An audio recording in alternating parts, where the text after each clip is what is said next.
Hvis mine forældre vidste, at du har kaldt mig bitch, tror jeg det vil være trist.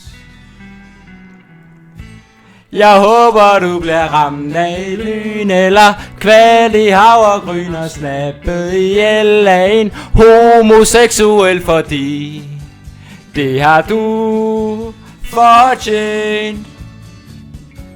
Jeg håber du bliver ramt af en pæl i en ponykarusel for afføringspiller. Det røvhul tid til, fordi det har du fortjent.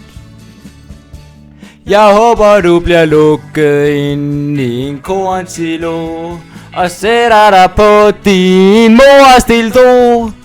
Kaster med et vandgevær, så det sat med svært at lade sin blær. Jeg håber at din cykel punkterer, og du bliver båndet op til at træde i en lort og får spærret dit hævekort, fordi det har du fortjent.